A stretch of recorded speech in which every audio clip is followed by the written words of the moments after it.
मैं ब्राह्मण है, हम भूमियार हैं, क्षत्रिय में भी बटा हुआ है, हमसे बड़े वैश्य में भी बटा हुआ है। आज भी इतना कृपा है हम सबसे उन्होंने जाति भेदभाव मिटाया। लेकिन आज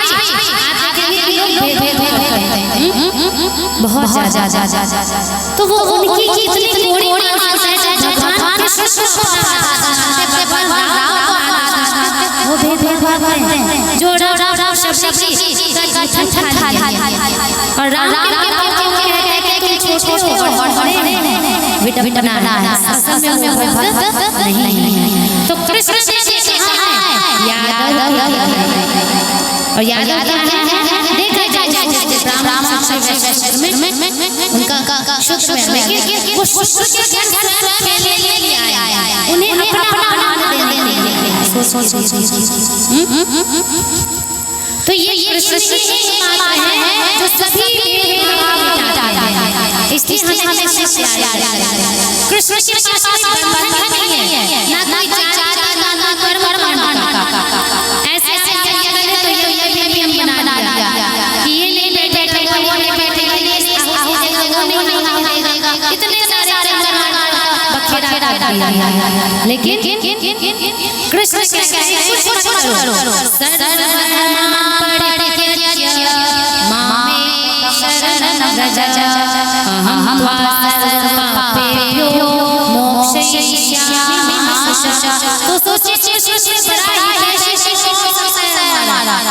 जिन्होंने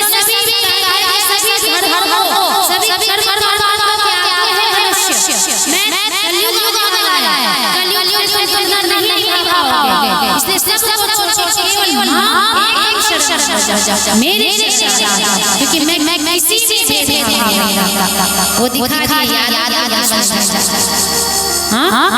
और अपने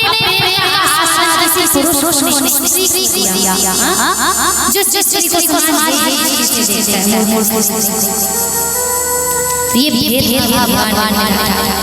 अब क्या हुआ वंशी बनी तो जो अभी आप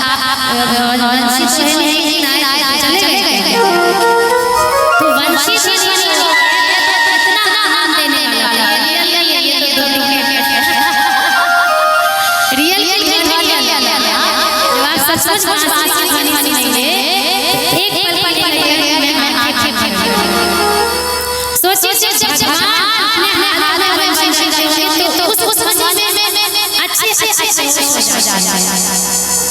जब वंशी में क्या हुआ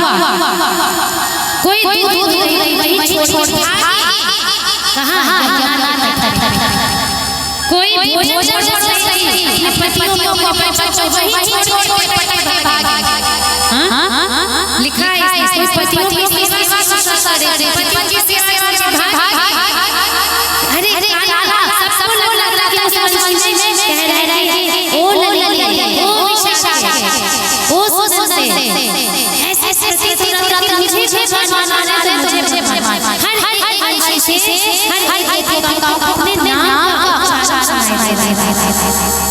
और जैसे कहते हैं ना कि मोह हो गया ऐसा भगवान ने डाला कि वो सब जो कर रही सारे को छोड़ के अत्यंत विशिष्ट कर्मों को छोड़ दिया।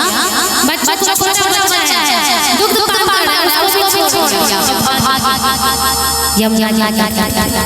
और जब वो जाते हैं तो देखिए क्या होता है कि भगवान अब ये परीक्षा है ये हर मनुष्य की परीक्षा है क्योंकि भगवान हमारे हृदय को तोड़ते हैं। ऐसे गोपिका का हृदय करना चाहता कि क्या इसके अंदर अभी भी संसार क्या इसके अंदर अभी भी संसार है क्या ऐसे सोच रहे भगवान कहे स्वागतो प्रियम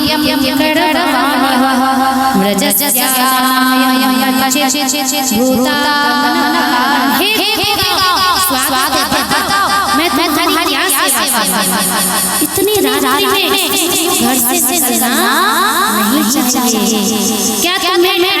तुम्हें घड़ी नहीं बांधना है हाथों में?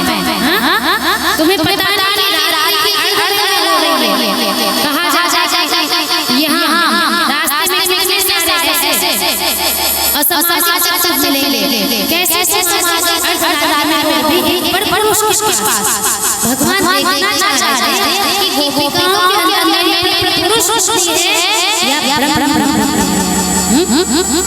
क्योंकि अगर पुरुष नहीं होता तब तो वो भी काम पुरुष को चाहता, और ये तो किसी व्रत धर्म के खिलाफ, तो पर फिर वो कहते हैं इस समय में पतियों की सेवा करनी चाहिए, मैं बच्चों को भोजन करना चाहिए, गाय गायों चारा करवाना चाहिए। क्या करना है इस रात में? मैंने तो नहीं बुलाया। अब सोचिए, जिनको लगा भगवान कृष्ण ने मुझे बुलाया और कैसा सम्मान होगा ना कि आप कोई बुला लेगा, हम कहाँ बुलाया। जैसे फूल बच्चे क्या कहें, अभी नहीं, हमारे जमाने में क्या करते थे कि कहते थे चाचा ये बड़ा चाचा उनके घर गए,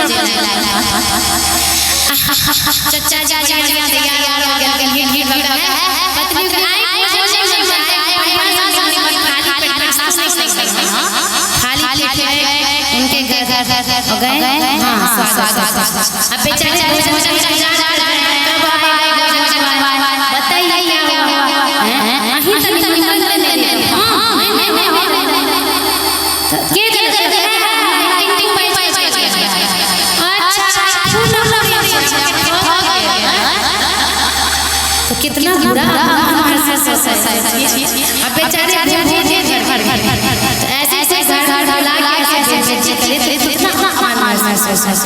ऐसे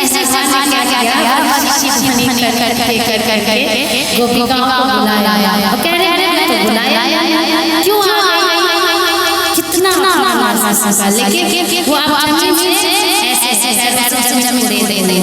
और आंखों से मतलब कहते हैं उनको रोना तब भी कहते हैं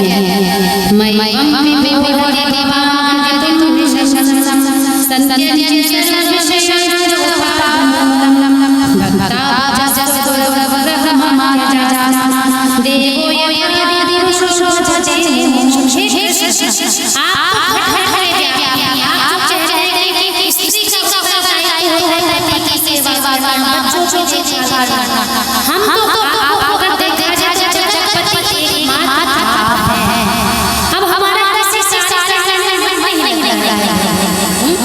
ये तो बस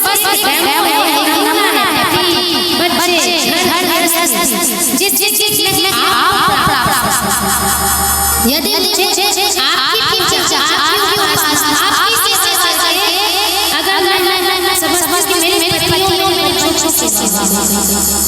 क्योंकि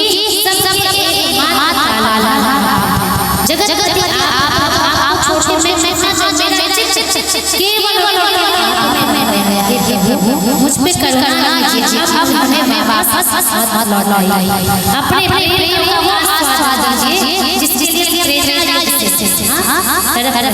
उस ऋषि में तो हमारे तो इसलिए कि आप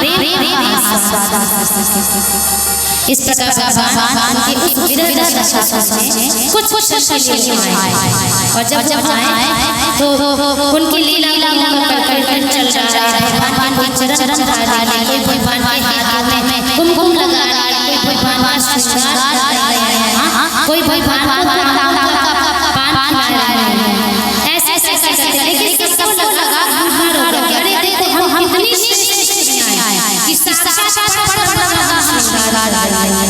भगवान बर्दाश्त वहीं से अदृश्य हो जाता,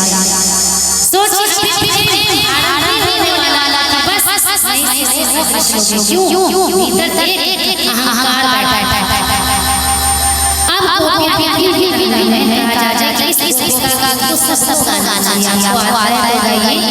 और इस पुस्तक में ये अनुभव है कि गोपियां अपने घर से भगवान को पुकार रही, हम भी पुकार रहे हैं और निश्चित मानस से अगर भगवान को पुकारे तो निश्चित हमारे समस्त हो जाएगा। गोपियां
गोपी इस प्रकार विरह से कहती कि हे श्याम आपके अपने पतियों को अपने पुत्रियों को सब छोड़ के आया सभी मुझे जबरदस्ती दे रहे थे फिर मैं एक नहीं सुनी लोग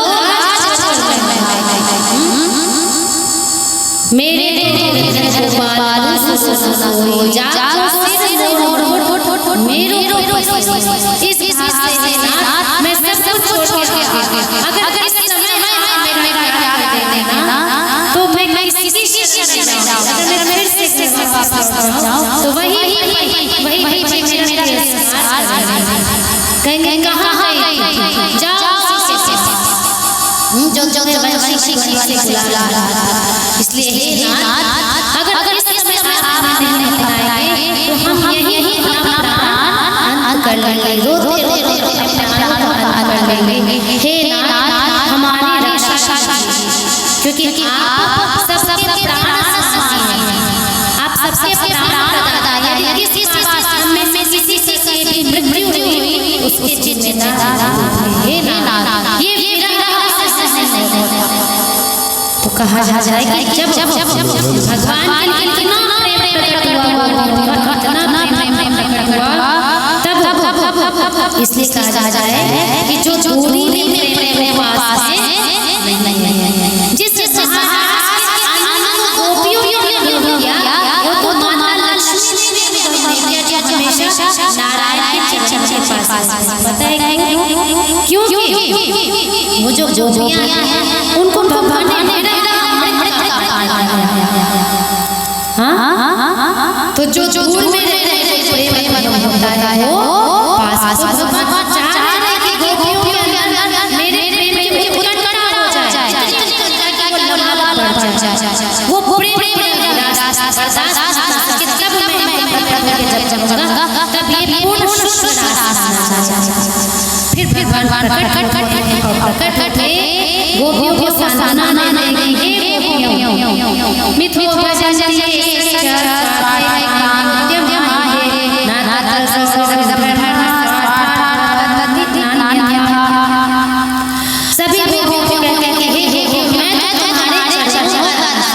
तुम क्यों आप सब सर्वश्रेष्ठ इस अहंकार का नाश अब निश्चित मैं प्रेम का आस्वाद दूंगा जो ब्रह्मा और ये रास है और हर सभी गोपी बन भगवान के साथ रास करें जिनको नृत्य करने का नाम है नृत्य भी करेंगे पूरा रास सभी अपने हाथ में कोई ढोल बजा रहे हैं कोई हारमोनियम ले रहे हैं ना कोई ये उसमें देता वीणा था बांसुरी थी इस प्रकार रास रहता है और उसके बाद रास के बाद सुना जाएगा चलिए रास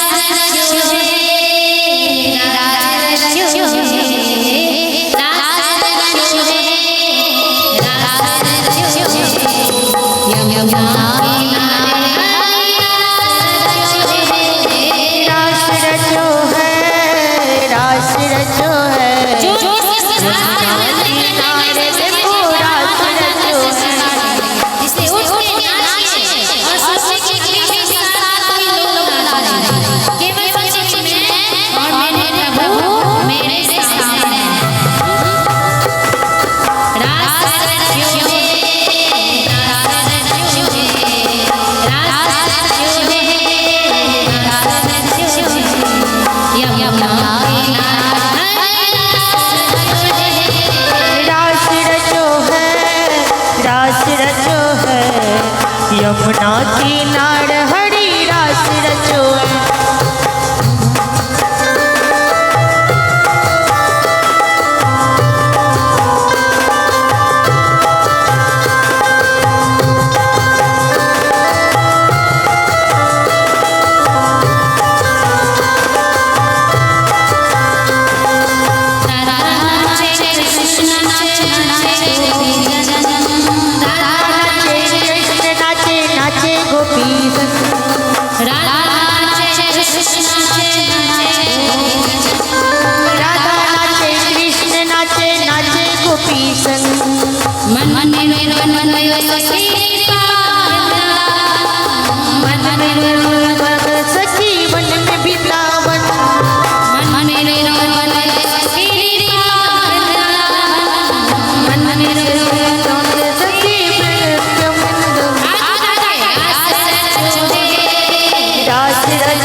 यमुना किनार हरि रास रचो है।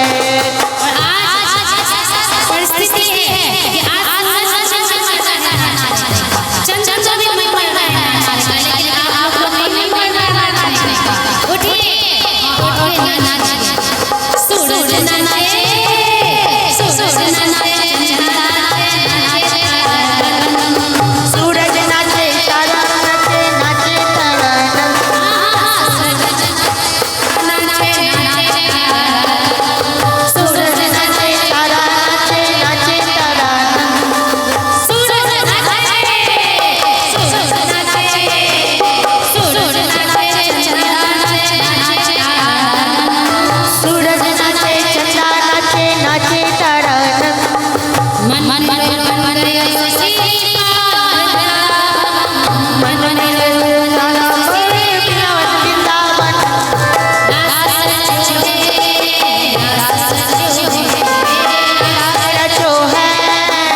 यमुना किनार हरि रास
रचो है।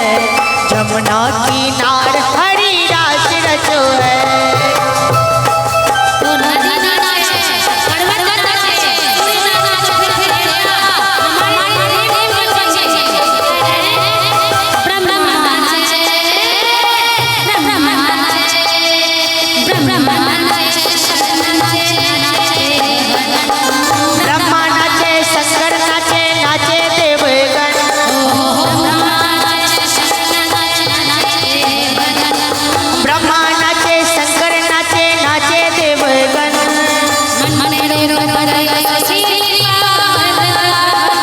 मन में रोबन घन सखी पावन वृंदावन,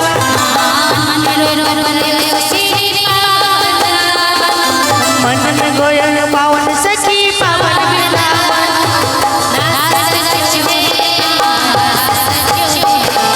रास रचो है, रास रचो है,